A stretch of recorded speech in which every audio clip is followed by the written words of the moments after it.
Hi everyone, welcome to my Personal Finances PodCat, episode 39. And we are still going to talk about financial independence today, this evening, with Yi Xuan, who is the man behind NoMoneyLah, which is the popular blog, if you guys know, blogs about personal finance and also adulting. Okay, hi Catherine. Hi everyone. Hi. Good to be here tonight. Yep, welcome to the show. Right. So, for the benefit of our audience, could you please do a brief introduction of yourself? Okay, sure. Okay, first of all, thanks Catherine and thanks MyPF for having me in this live podcast session. My name is Yi Xuan. I'm the founder and the blogger behind my website called NoMoneyLah. So in NoMoneyLah, I write things about personal finance, investment, a bit of money and trading, and a bit of mindset as well. So basically, NoMoneyLah is kind of a reflection of me being fresh in the market, in the journey of adulthood and money 2 years ago when I graduated, and so far that's what I do, right? That's what I do, writing about money, writing about investing, writing about my experience. Yeah. So it's good to have you on the show this evening to talk about financial independence, which is in conjunction with our Independence Month, actually, which is 2 days later. Yep. So let's head straight to what is your definition of financial independence? Now, thanks for asking the question, Catherine, because Big question. I have actually thought about this not long, some time ago, right? Because personally, I must be very, very honest, way before, like even months ago, I do not have like a very solid or structured idea about where I want to go when it comes to my financial independence journey. And to be honest, at this point in time, because I'm self-employed, right, I do not have any commitment yet, right, as in a girlfriend, a wife, partner, family, or all the other kind of commitment, right? I do not have them yet, so it's very hard for me to kind of gauge in an ultimate number, right, that I want to reach. But for me, how I look at financial independence is more of a principle or idea in mind in life, that when I achieve financial independence, or FI, right, it would be the day where I can live my life 100% at my own terms, right? Meaning, if I do not want to work anymore, I could, right? But the reason why I work is because I truly love my the work that I do, right? I truly add value to the people that I'm to the community that I'm targeting, and also it is something that I have fun doing, right? So that is kind of my vision towards financial independence.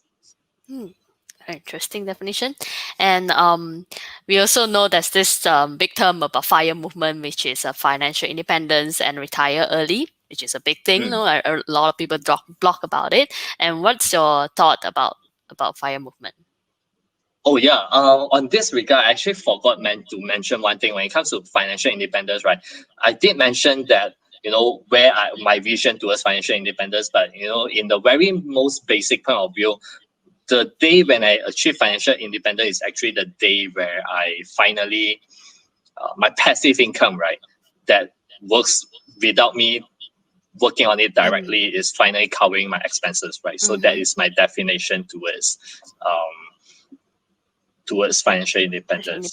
So when you mentioned that about the FIRE movement, personally I'm more towards the FI movement, or the FIRE movement, right? Yeah. I'm not too sure what people are calling it, but when it comes to retire early, to be honest, unless really touch wood something bad happened to me, I would not be retiring as long as I like doing what I do. I'm more of a workaholic, like as long as I'm pursuing something with passion, I'm not retiring soon. Yeah. That's a very good way to look at it. I mean, I personally think like times like this, or for now, I think retirement should have a different definition as well. not just about financial independence. Previously people just always talk about, okay, at this age I need to have a target age, like the earlier the better, the younger the better. I just want to retire and then not do anything. So, but a lot of people, forgot the part that, the interesting part is actually about what you have already achieved financial independence and what are you going to do after that. So is retirement the word, or the way you look at it, like, it's just different ways to look at it now. Yeah, Right. that's true. That's true. It's a different perspective. Yeah. Mm-mm. Okay. So so could you please share with us the 3 actionable steps to achieve financial independence?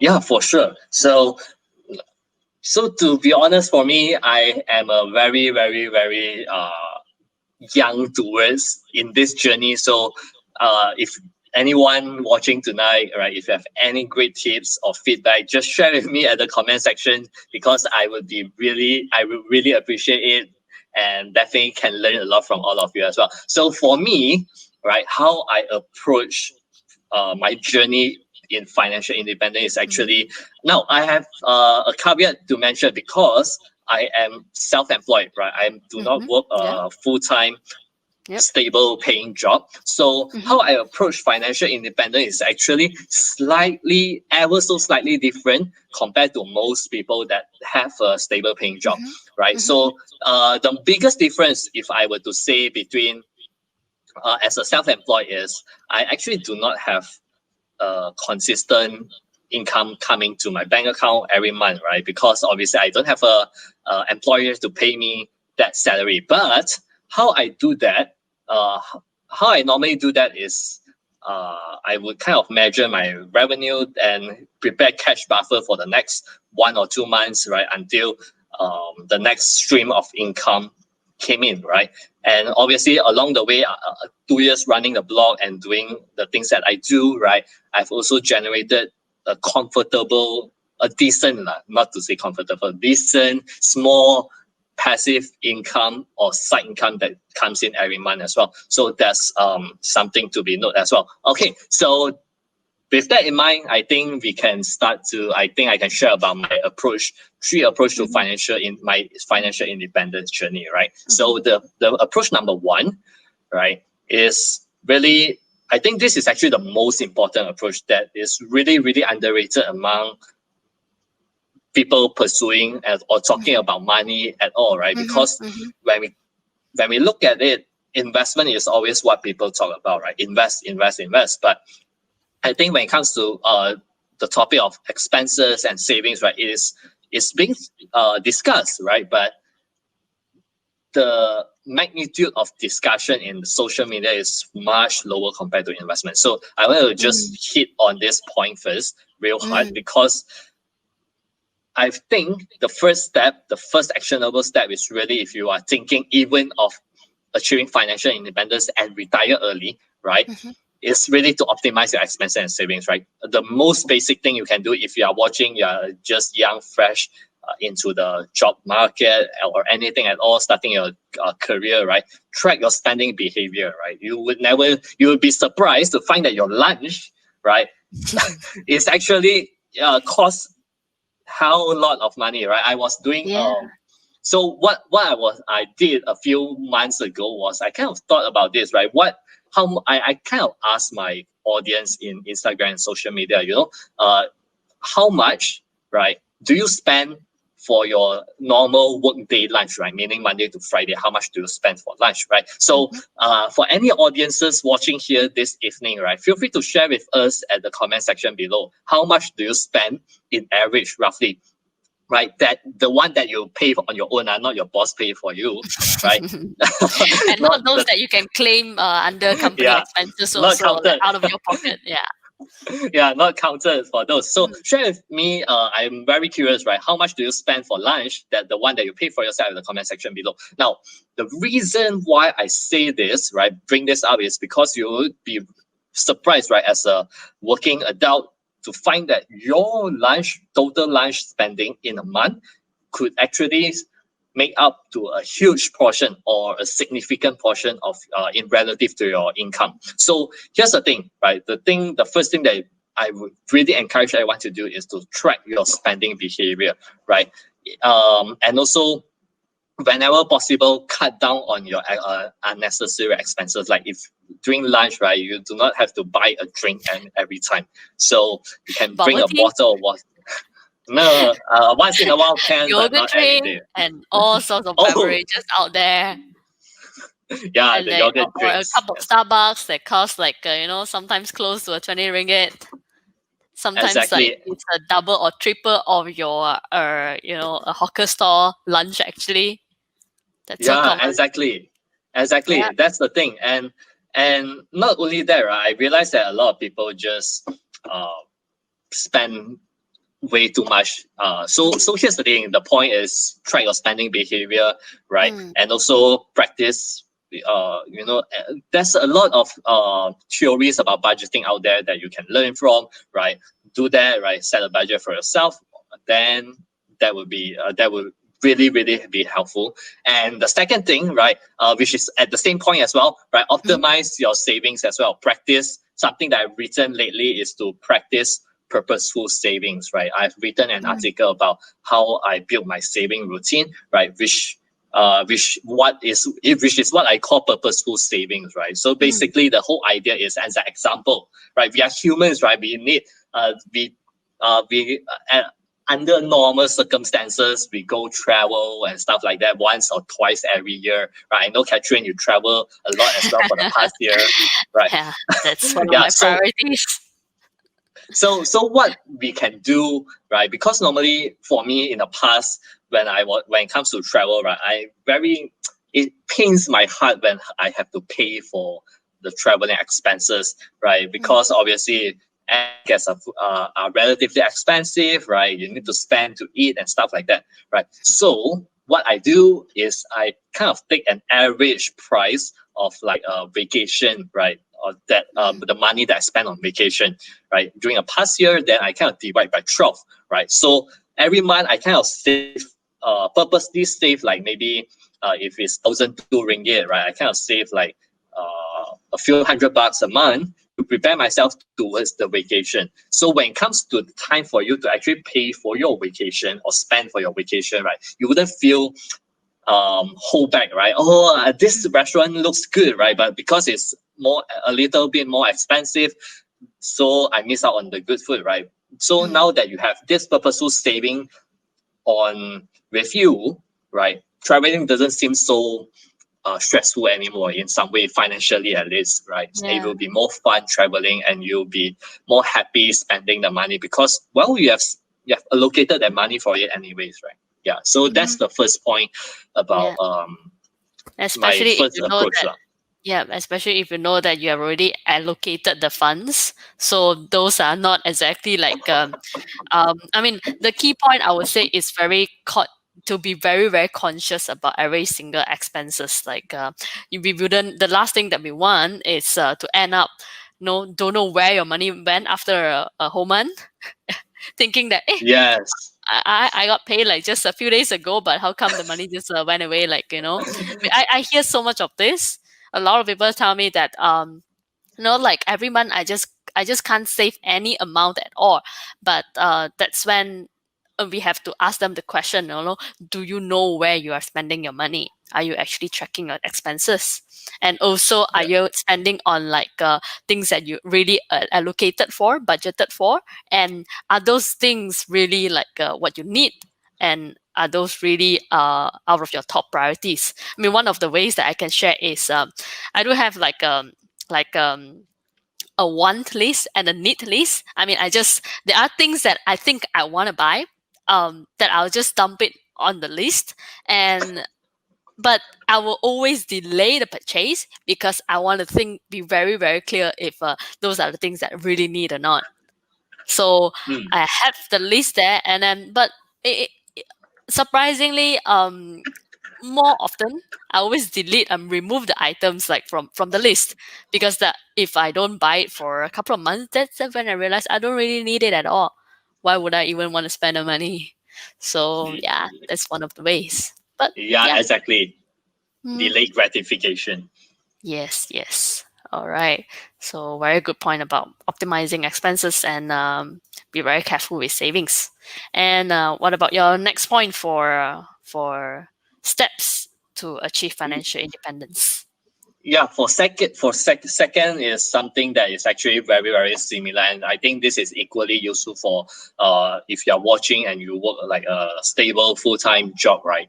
I think Mm-hmm. this would be very very useful to you as well. So this applies very regardless you are self-employed or you are working for someone else. So the point is to improve your earning power. So one thing that I realized is how much we can save or invest is, to be honest, right, is how much is highly dependable on how much we earn, right? The more we earn, obviously, with controlled expenses, we can uh, size out our investment fund or savings as well. So the point is here's the thing. I think regardless of you are working on your own or you have a job, right? You need to figure out a way to improve your earning power, right? Regardless to get a pay raise, right? Hopefully it's still possible for times like this, or you gotta get a side income or get a side hustle or stuff like that. Now, for me personally, because I'm in a very unique situation where I work on my own, I have to take care of my own mess, right, and stuff like that. I need to put food on my own table, so I need to depend a lot of the times on myself, right? So here's the thing: if you are watching and you are building your own career, right, my suggestion is you need to explore, right, and find your own passion and strength, right? In short, explore your own niche and double down on that niche, right? A lot of people that I come across, right, which want to start a business and stuff like that, they thought, I want to do this, but at the same time, I want to achieve this, right? Oh, maybe I want to try another thing as well, right? This is after they quit their job and do what they want to do. So I realized that after 2 years working on my own, I realized that, actually, you know what? Working on my own, I don't have the time and resources to do everything, but I can, right, within my ability, become very, very good in one particular thing, right? So as an example, I'm a real estate investment trust or REIT. I would say I'm very enthusiastic towards real estate investment trust. So I Mm-hmm. double down on that, right, on that niche of myself, and I organize sharing session, right, to people where I collect a certain fund, right, or investment. I collect money from people where I do a paid sharing session. So Mm-hmm. that's me. And along the way, I keep on improving on my skills. So along the way, I can keep adding value to my audiences that are interested. So that's the thing, right? Double down on your strength and niche, right? Double down, right? And once you are really building a strong foundation towards your niche, then you can expand. So if I could offer another advice, or in Mm-hmm. another words, right, be indispensable, right, among the Mm-hmm. community that you serve, right? So you gotta always ask yourself, right, what kind of value do I add to the people around you, and what can my strength do, right, to really do Mm-hmm. more for the people around us. Then just double down on that. Then people realize that, actually, when they want to learn about something, right, when they are looking for certain products and services, you are the person to go for. So this is my suggestion, for especially for people that are looking to improve your earning power, right? Don't try to achieve everything, right, at one time. Mm-hmm. Be so good, so good, so good, and one thing that people, when they think about that kind of a product or service that they are looking for, the first thing that they thought of is you, right? So yeah, so Yeah, that's my second point. Yeah. yeah, it's a very good point. I think, yeah, I mean, I think the word might be even just as simple as focus on like what you are good at, because we are all trying to achieve or do so many things at one time. Especially myself, like I know I look up this, I want to learn this, I want to learn that. End up I'm never good at like one particular thing. Yeah, so I think this point Yeah. is very, very interesting. And also, I think whatever you are sharing is actually very good advice for a lot of freelancers and self-employed out there. You'll be surprised there are more and more self-employed in Malaysia now. I don't have the Mm. exact figures, but I believe we have about I mean, the last I checked, probably like a 30% and more, or one third of our working adults are self-employed. Actually, I don't have the exact Mm. number, but yeah, but I'm very sure this number is keep increasing. Yeah. Exactly. So Mm. here's the thing, especially for actually if you're around our age, right, 20 plus, young 20s and late 20s, or even early 30s, right, you really need to just, if you can't find some, you are still trying to do everything, right? No Mm-hmm. problem, right? If you're young, right? But eventually you need to accept the fact that you need to end up with one thing and do that so good, right? Even because we simply cannot compete as a self-employed or even as a small team, right? We simply cannot compete with the big boys out there when it comes to resources and time, right? Mm-hmm. So we can only deliver and utilize our strength, right? Double down on that and just give the maximum value to people around us. Yeah. Mm. Okay. So my third step when it comes to when it comes to achieving financial independence is finally, right? Finally, Mm-hmm. right? To be honest, I think this step, right, is can't come without the first two steps, right? We will never Mm-hmm. be able to achieve this third approach, right, Mm-hmm. without the first and second approach, which is the saving, right, control expenses and improve your earning power. So this third step is all about accumulating asset and build a strong passive income foundation. Now, a lot of young investors or new investors out there that I come across, right, they their mindset when they first started is they feel like, oh, I want to chase the excitement, right? What's the hottest thing in the market right now? What can give me the biggest return right away? But here's the thing: after in being in this space for some time, right, doing all this investment thing for some time, I realized that, oh, you know what? Let's play the long term game, right? Let's play the long term game as an investor, right? Let's slowly accumulate assets, right? Especially income generating assets that could help, right? Build your passive income foundation. It could be stocks, right? It could be real estate. It could be anything, right? Any form of asset that could help provide you a source of passive income. It could be another side business as well if you are working a full-time job. So Mm. accumulate asset, and I actually forget this, accumulate asset and skill set, right? And start building your passive income foundation. So normally Mm. how I do that is as I mentioned, my niche or strength is in real estate investment trust. So I double down on my research on REITs, right? And I started to build a foundation towards REITs, which in years time, right, will help me you generate a very respectable passive income for me. And that is only one of them, one of the source of passive income for me, right? Which personally I'm still planning like to expand to different source of passive income in a few years time, right? Obviously we can do things only step by step, one at a time. One at a time. Yeah. So yeah. So here's the thing, right? The point that I'm trying to deliver over here is you need for people that are thinking of accumulating assets and build passive income foundation, right? Um, think of what you are interested in, right? Because there are simply too many ways for you to build passive income foundation, right? There are so many ways, right? Not just real estate, not just stocks, right? But preferably you have some stocks as well, and not just a business, right? There are so many ways. So find what truly connects to you, right? Build on that, right? Then after that you expand, right? As what I mentioned just now, double down on your passion, then you expand. Now, the last point, which is at the same this point as well, I would suggest everyone, consistency over intensity, right? If you can Mm. only save 100 ringgit a month, if you are still young, you can only save 100 ringgit a month. Do that, right? Mhm. Do that no matter how small is it, right? I've been sharing with some other university students as well during one of their live session was, if you can only save 1 ringgit a day, do that, right? It's 30 ringgit. Sorry, is it? Yeah, it's roughly 30 ringgit a month, right? In a year, you get 360 ringgit. But you know what? It's a good start. So here's the point, right? For people that are joining in tonight, right? Be consistent, right? Don't try to over stretch yourself, right? I want, Mm. as an example, this month maybe you earn a bit of bonus, right? Just hit in like 5,000 ringgit a month of investment or saving. Then the next one you expect to do the same, but because you can't financially can't sustain the way or routine, right, it will kind of affect your mental and confidence. So, just start small, right? Do it within your comfort, within your financial comfort. Then you slowly stretch bit by bit, increase bit by bit. So that's how I practice my asset accumulation and how I build my passive income, especially in the stock market as well. Yeah.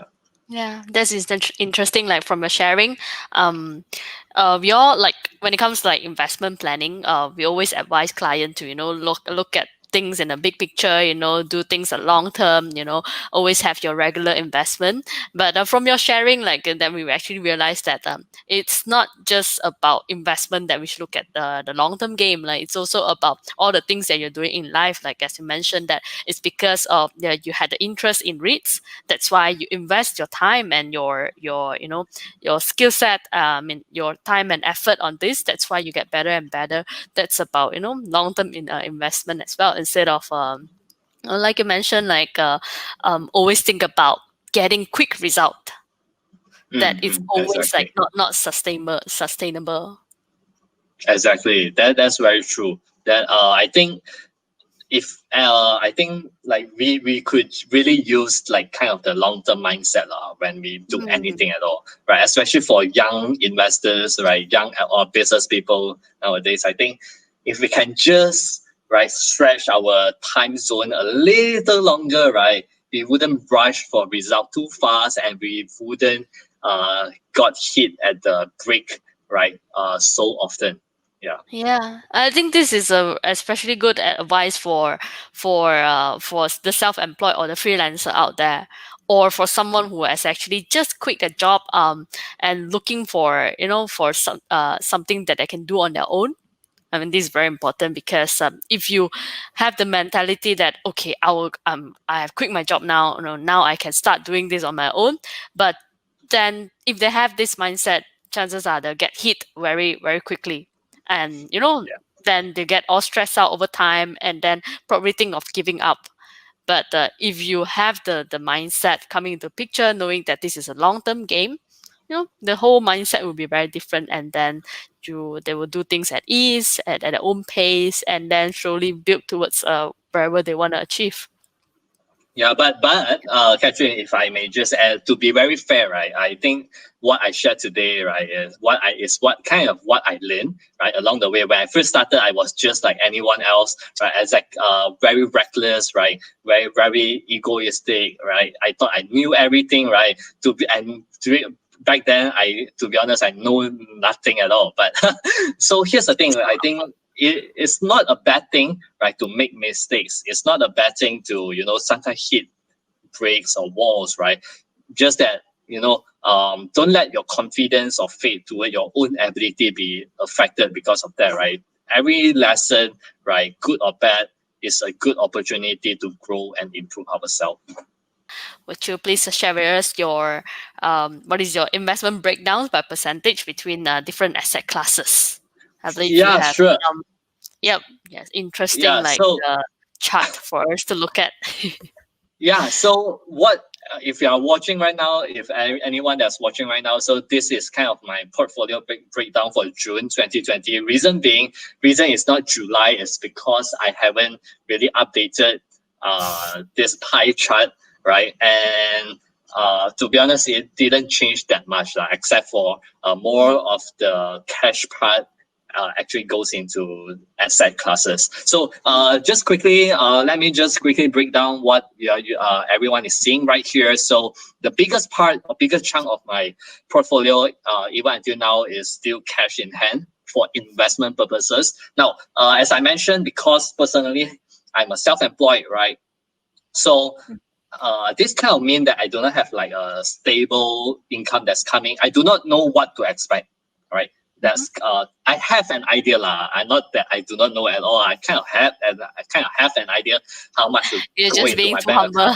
account. Yeah, but it is right. But this also means that definitely there will be months where I do not earn as much as I can, right, compared to the best month, right? So and again, because of my investment routine and even saving routine, what I do is I do it on a monthly basis. I accumulate assets on a monthly basis. I save on a monthly basis, right? As I mentioned, for travel, I put in money once every month, right? To accumulate a kind of like a tabung for me to go travel. For investment, I do that on a dollar cost average. Is if people like to say kind of dollar cost averaging or DCA, right? If the caveat is the fundamental of the company is strong, right? So what I do is every month I just allocate a certain fund inside that company.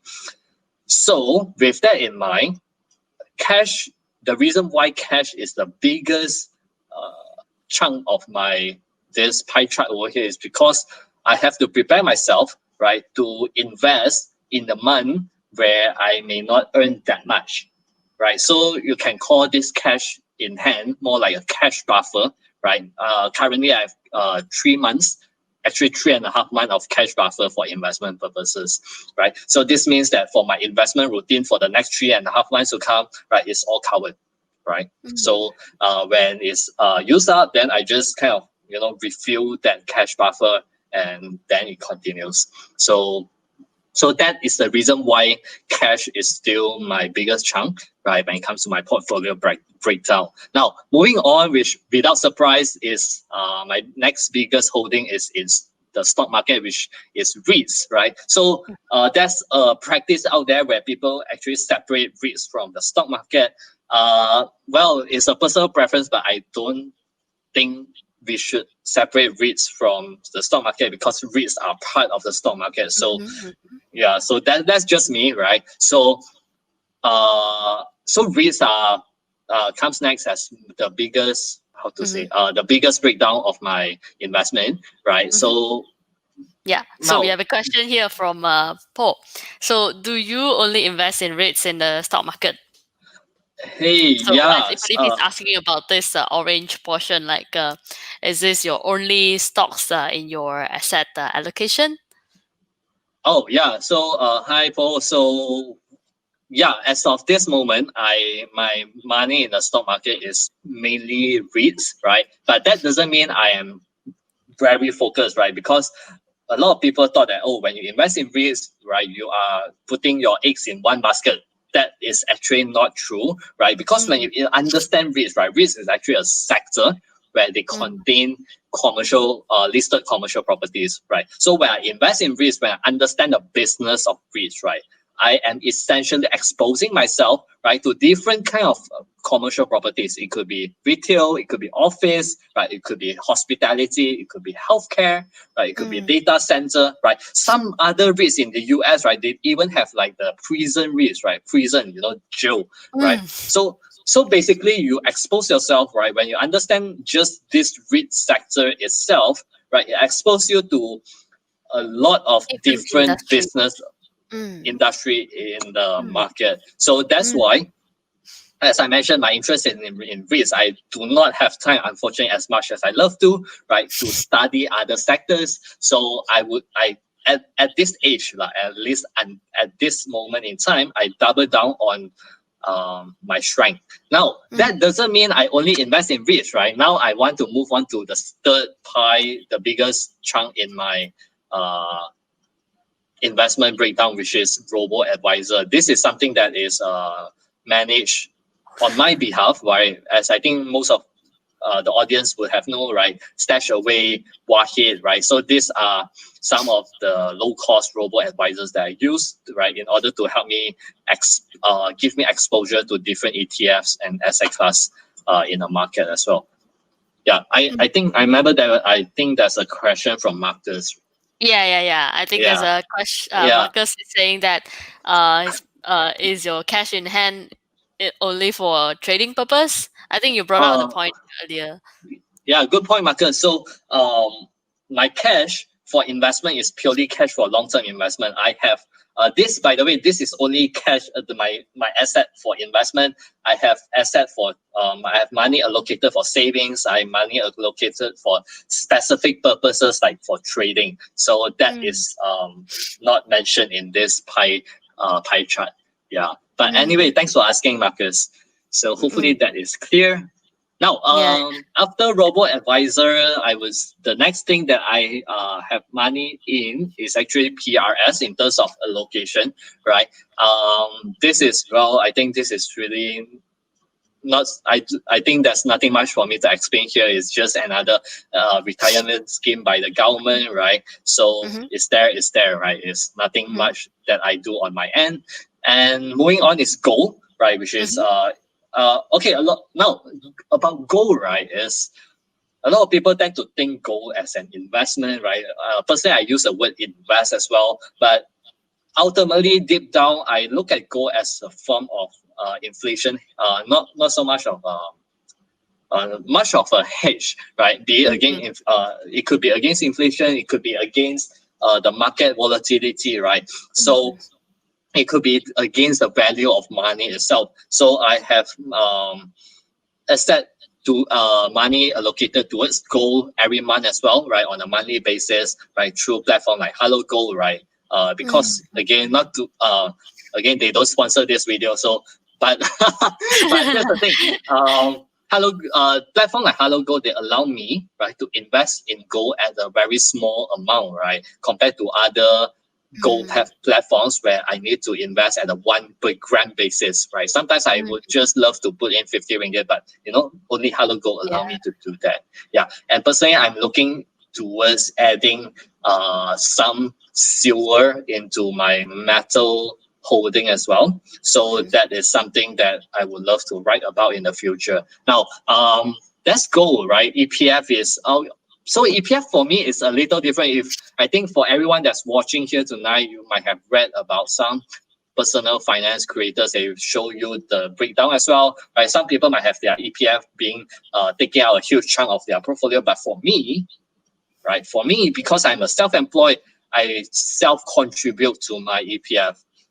Now, because of that, right, I decide the amount of self-contribution that I do to EPF every month, right? Again, I do that every month as well. So as of now, at least for now, EPF is relatively small in my whole investment portfolio.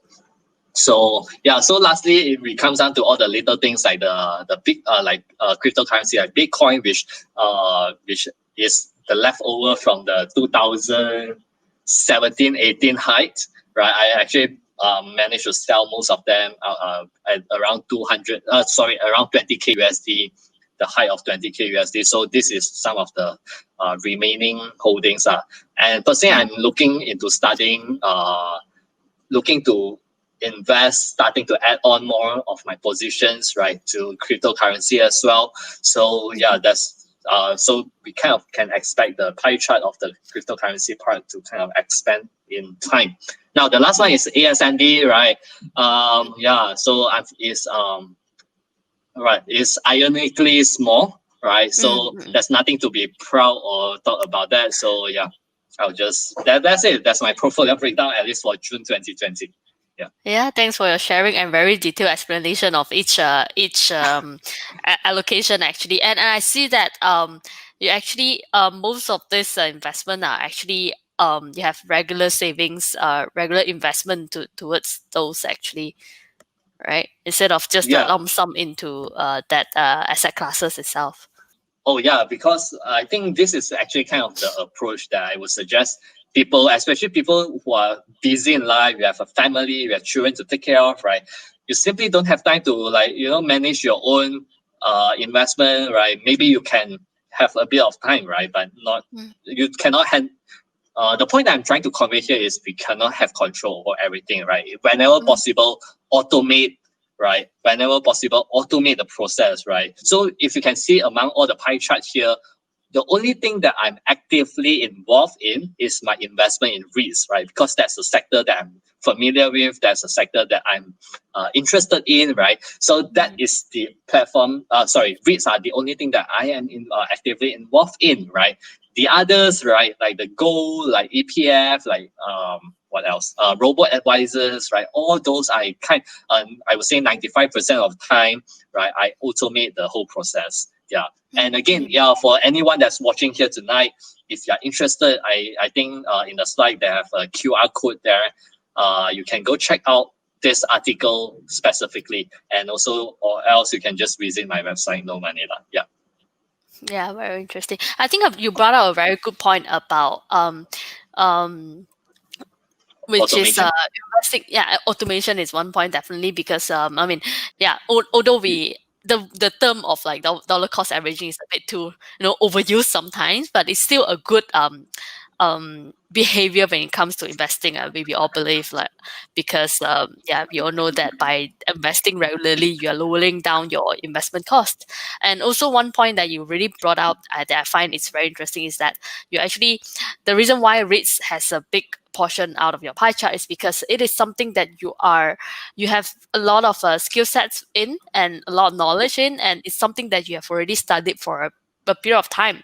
So that makes more sense to invest more on this in this portion. I think it's not just for yourself or for anyone. Like, it's very important to actually invest on things that you have knowledge about, actually, instead of just investing based on just What's the because hottest? Yeah. yeah, correct. I see a lot of people say, "Oh, I want to buy gold now," but does it fit your asset, your whole investment portfolio? Is this something that you should have in your own investment? So it's really subjective. No one should. Everyone has a different ideal pie chart of this asset allocation, I believe. So yeah, it's not about listening to what others are investing on. It's about having your own study, knowing your risk profile, or your strength, or how, whether you are self-employed or you have a very stable income. Everything will have everyone will have a very different approach when it comes to investment, Yes, right? exactly. I think, yeah, everyone is different. Ultimately, everyone is different, right? Like Catherine is different, right? Steve, as well, from MyPF, is also different, right? You just need to find things that you are comfortable with, and most importantly, right, when you sleep at night, you can sleep properly and soundly, right? Yeah, definitely. If you invest on something that you cannot see where your money goes to, that's gives you nightmare. Yeah, exactly. That's thanks for your sharing about this. So it's I also realized that you have this, like, this pie chart that is only for June. So Hmm. the question will come with how often do you review your asset allocation, actually? Uh, actually, once every month, right? So actually, tomorrow, in a few days' time, is the 31st of August already. So normally, Mm-hmm. I do that either at the end of the month or early of the month, the coming month. So, and the reason, and actually, when I do that, I do not produce like a pie chart like this. That's why I do not update it with the July one. Mm-hmm. Because personally, it's for personal use, so there's no need to be so Definitely. visually Mm-hmm. attractive and stuff like that. Unless I'm preparing an article. But and nevertheless, I do that once every month, where I look at my Mm-hmm. balance sheet, I look at my income statement, like my personal balance sheet, income statement, and I just kind of help me project what I want to achieve in my income, right, growth and business, and also my, all the side income thing, right, help me plan for the next few months to come. Yeah. Mm-mm. Yeah, I do think it's a very good habit to review. I mean, we all should review our personal finance regularly, but of course, like, how often it's subjected. For someone who has a very stable job, stable income, without much changes with their monthly expenses, then they probably don't have to review every month. But for like a self-employed, like, even like, but for myself, like, I think regular review of our personal finance is very, very important. That's true. You know why? Because the reason why, again, anyone that's watching here this Mm. evening, right, you do not need to do that every month. The reason why perhaps people like me or Catherine are doing that every month is because, who knows, right? If we do not keep track, right? When we try to, at the next time we try to use our card, right, there's no money in there anymore, right? When we try to go to ATM, right, there's no more money there. So Yeah, yeah, correct. so doing all these things, right, prepare us from being caught off guard when with any financial distress when we really need the money. Yeah. Hmm. Yep. So we have this question from Yu Xuan. So, Mm. do you rebalance the portfolio according to the specific percentage allocation, or you just let each investment grow on their own? Very good question. Okay, now thanks for commenting, Yushen. So how I okay it's really subjective, right? On this topic, how do I rebalance my portfolio? Now, Mm, obviously, the pie chart will change with time, right? So, mm, once that I'm if I ever come across any good opportunity, right, definitely I'll put some money into that. But as a whole, for now, as at least for now, right, the pie chart that you see is kind of is almost the same, right, for the next for the past few months and the next few months to come. So it will be almost the same, but perhaps the thing for REITs, the one that I actively involved in, right, maybe there'll be some changes, but ultimately for the ones that I automate, right, as I mentioned, is automation. So I try to not interrupt with the automation process. But other than that, yeah, it will remain something like this for at least for the months to come. Yeah. Yeah, but to add on to the questions, do you think this is your ideal asset allocation, or do you is that if you were to further improve it, which area would you want to change or further improve? Um, Oh yeah, actually, this is a very good question. This is not the final form, right, of my Mm, portfolio, my ideal mm, portfolio. There are definitely parts of my portfolio where I wish it could be larger or it could be better in relative to other holdings. As an example, EPF. I definitely hope that in time my EPF mm, allocation will be bigger, right? In mm, that's definitely going to happen, right? Another example is for gold, and I want to mm, definitely start to diverse some into silver as well, right? And for mm, cryptocurrency for future proving my portfolio. So there's just so many things that I want to do that I cannot do that like immediately, right? And mm, even I want to do that immediately, I may not have the cash buffer that allows me to do that. So mm, so yeah, I mean, as for the stock market as well, obviously once I have more time to study other sectors, I will most likely diverse into different industry and sectors as well. So to be honest, is this a portfolio breakdown that I'm happy with? Is it perfect? Exactly, absolutely no, right? But we just improve with time, right? I think we cannot be perfectionists in the journey of financial independence and investment, right? If you are a perfectionist, it's very, very hard for you to tolerate all the little learning curve in the journey. Yeah. yeah. True. I believe like about even when every time when you review, you're learning something new when it comes to your asset allocation. We have another question from Wei Shen.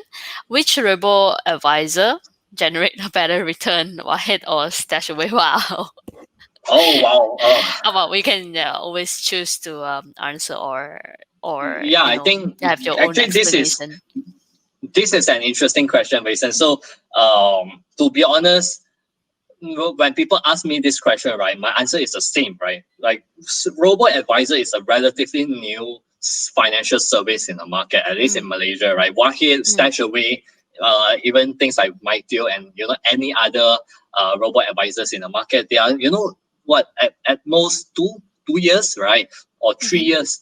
It's impossible for us to tell which one perform better in the long run, right? The mhm, only way we can tell, right, at least in the short term, is how do they perform after they started the business until now, right? The historical data. So it would be unfair for me to say one is better than another because it will not represent them in the long run. So my suggestion, right, is to, what? There's so many platforms out there, try them all, right? Then you make your own decision, right? In maybe in a few years' time, right? Who knows, right? You might find your initial assumption right or wrong, right?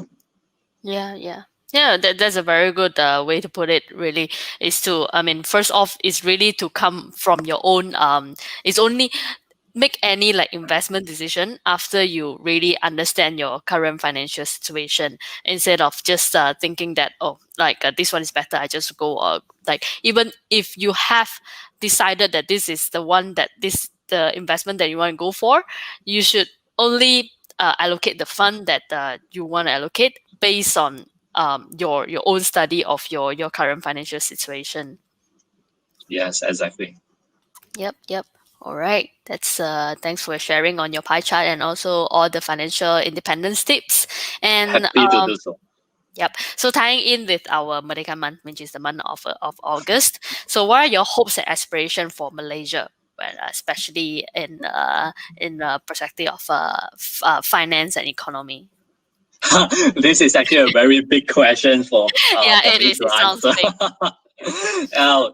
Actually, for me, for in terms of the personal finance and side of for fellow Malaysians, right? I realized that after writing about personal finance for about 2 years right now, I'm trying to understand money for for some years right now, and also being in the community, right? Or so just so for the audience, right? We have like different communities of talking about personal finance in Malaysia, especially on Facebook. So being in all this community, English, Chinese, or as or even Malay as well, right? We know that the questions asked normally, right, when it comes to money and investment, I feel like we are still in a very immature stage, right? We still have a long way to go when it comes to our financial literacy part, right? How we invest our money, right? How do we even approach money? How people ask questions, right? Especially in public groups or forums, right? So, and just to give you an example, how people ask questions normally, what I observe, like, especially among new investors, is they straight away shoot a question on the group and ask, what is the best stocks to buy right now, right? What is the recommendation, right? I have like 20K, where should I invest in? So these are the questions that kind of reflects, that show us that, we need to teach money, right? And investment in school, right? Because if this were taught in school, right, the questions like, I have 20K, I have 100K, where should I invest right now? This kind of question will not, or at least will be much more rare compared to what we are seeing nowadays, right? People would already have answer, right? When they already have the ability to accumulate, say, 20 to 100K of capital to invest, right? These people, right, if the education part was done right, they would have known what they got to do with that money, right? So in short, right, what I observe in the as a whole, the perspective, right, a bigger picture right now is most Malaysians lack this kind of personal finance and money literacy part of the education right now. So to be honest, my aspiration for Malaysia for the next 1 year or 5 years or even 10 years in time is really we, like Catherine, you, right, MyPF, right, Steve, me, myself, right, we are able to start contributing to the market, right, our readers, our followers, our friends, right, about the proper mindset about money, right, and proper, not I'm not in a place to give recommendation, but proper ways of how I manage my own money in order to inspire more people, right, to take charge of their personal finance, right? And whenever possible, when they need it, go get help. Go get help. So, like, go reach out to people, like Catherine from IPF, Steve from IPF, go get help from them. And, we need to really start to, I wish that Malaysians would start to put down their ego and go get help and go ask questions, right? Ask proper questions, not the kind of outcome-based question. I have 20K, where should I invest, right? Not this kind of question, but I want to learn about money. Where should I start? So this kind of questions, people will start to ask, right? People will start to learn. So if we can inspire 100 people around us, right? Even if we can inspire 1,000 people around us, even it's a small group, I think I would urge Malaysians that have this kind of knowledge to start inspiring people around you. Share your goals, right? Share your habit, share your routine, right? Not the outcome, right? But the routine, the process, so we can start to inspire more friends and people around us to get more mindful about money. So yeah, I nag a lot, but that's me. Yeah. No problem. I So yeah. understand. Yeah, I understand. Like in this community, at least we are seeing more and more people are actually are starting to be more conscious about their personal finance and starting to ask questions about their own like money issue instead of sitting on it. I think we can see that we are already seeing changes in this coming, I mean, this couple of years actually. So I mean, of course, like back to the the point that we all, at least we start with the acknowledgement that knowing that we lack this sort of financial education, like whether in school or in this society, which is what we are trying to do, which is, we share what we know, and then we share based on our experience, and also share on like the knowledge they have learned from the proper education and like actual experience in dealing with clients' work actually. Yes, Right. exactly. Yep. Yep. So, which ties back to the big question, which is, what is the one big audacious habit or goal that you want our audience? Wow, just start. Just start. Whatever you want to do with your money, in terms of investing, savings, controlling your expenses, just start, right? You're gonna Mm. suck at first, but you gotta get better with time. Yeah. Like a lot of people had just give a lot of excuses that they know they should do something about their current situation, but most of the time they think they don't know where to start, so they just it's just easy to sit on the problems. But we all understand that it's gonna be tough at first if you're already having some issues. But if you can just let go of all the ego, and then just start looking for help, and then asking around for like good advisors, and then just start. It will be tough at first, but the things will get better like later on, Yeah, right? that's true. At That's least, true. yeah. At least we have this community that's all trying to like improve our, Malaysia's financial education at certain point. Yep. Yeah. Okay, so which comes to the fun part, which is the random question game. Okay, So let's do it. yeah, would you rather be a roti canai flipper or a wise wizard? Okay. That's Wise wizards. yeah. This is not too tough. Okay, but why? Okay.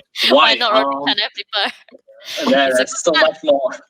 There's much more possibility for to be for wise wizard, because when I am a wizard, I can turn myself into a roti canai flipper as well. Okay. Okay. You made it. Not so easy question. Like sounds so easy. Okay. All right. Wise wizard then. Okay. Okay, Here's my question. so would you rather drink blended cheese or blended roti telur? Oh my god! Ah. Uh. Ah. Jeez. I would choose roti telur. What do we get? Like this kind of funny questions are. Okay. Yeah, roti telur. I'm just guessing it would taste okay. Probably I'm not a fan of cheese. Roti telur should be fine, like it's just eggs with some flour in it. So it should be Okay. fine. But I don't even feel like trying to imagine the taste of it. Yeah. Yeah. Next. Next. All right. So that's it for random question game actually. Okay. Awesome. Right. So is So. there something that you would like to share or wrap up for this session? Oh yeah. So anyway, thanks MyPF, thanks Catherine, thanks Steve for inviting me for the session today. Truly appreciate that. If anyone have any questions, or you want to reach out to me if, about investment, personal finance, right? Definitely. My email is just right here, yixuan at nomoneylah.com, or just check out my website, nomoneylah.com. So happy to be here, right? Hopefully today everyone learned something today, and hopefully if for anyone that's watching but haven't started your journey, just start, right? Just start, no matter how small it is. I always tell people, if you have 10 ringgit today, just start with 10 ringgit, right? Just start with whatever you have, then you expand from there. Yeah, so yeah, that's me. Definitely check me out at my website, and talk to you soon. Thank you, Ishan. Thank you, Catherine. Thank Bye. you. All right. Thank you, everyone, for watching. I hope you have learned a lot of good points from Ishan. There are a couple of things that I've learned from him. Like one thing he has mentioned many, many times, which is to just start now. stop delaying, stop giving excuse, just start from something small. And also one more point that he mentioned that I find it very useful is actually to first focus on the long-term game, and then focus on what you're good at, and then keep doing it until you get better. So, right. So, and thank you all for listening. I'll see you in the next episode. And don't forget to subscribe. And and you can find the show notes and link on our website, mypf.my/podcast. And I'll see you in the next episode. Bye. Hasta pronto.